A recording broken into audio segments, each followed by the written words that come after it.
Love is vulnerable. Most of us, I'd say all of us, want it, and yet we're scared of it. The one thing we perhaps long for the most is also the one thing that terrifies us the most. It's a paradox, put simply. Love is vulnerable, but to desire love, to admit to oneself that we want love, that might be even more vulnerable.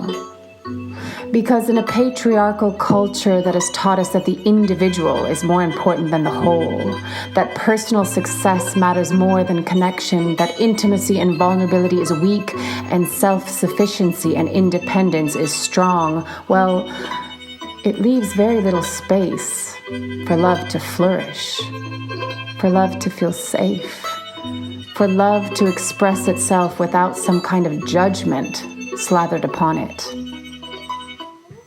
I have always been a romantic. I have always loved love. I have always been willing to throw myself into the deep end and trust that I can swim there, or float, or discover that I can in fact breathe underwater. And yet, I can see my own fear. I can see how life has weathered me, and I choose to dip my toes in the water to test the temperature first, before slipping my naked body into its depths. But what I wish to see in the world is honesty around love.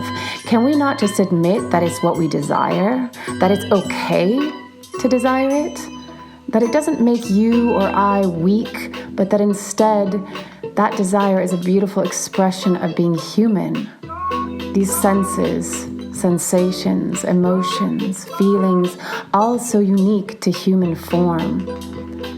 Why would we not crave it? Why would we not wish to taste it? Why would we wish not to bathe ourselves in its intoxicating waters?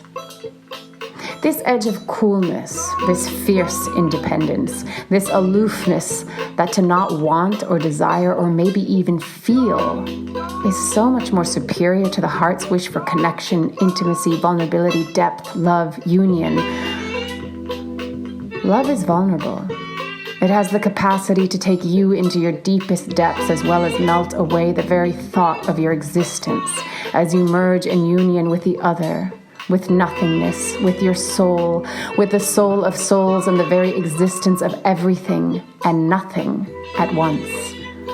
It's vulnerable to lose oneself into that which cannot be described by words.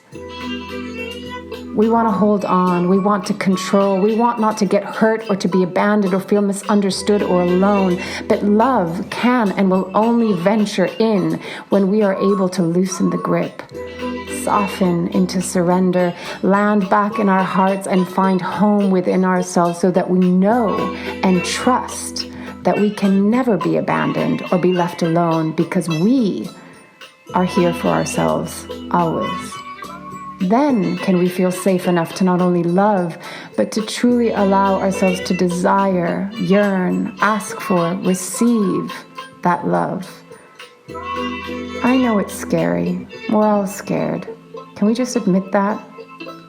And then can we all admit that in some form or another, in some fashion, perhaps beautifully unique to your own, that love and the longing for love rests at the core of what we do in life?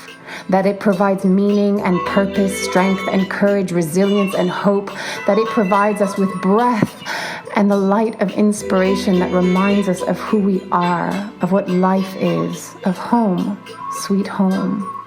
It does not mean we forget the rest of our lives. It does not mean we fall off the path. Perhaps it means that the path becomes all the more clear as heart leads the way. Love acts as the guide, infusing all that we do with that beautiful expression of what it means to be soul in human form.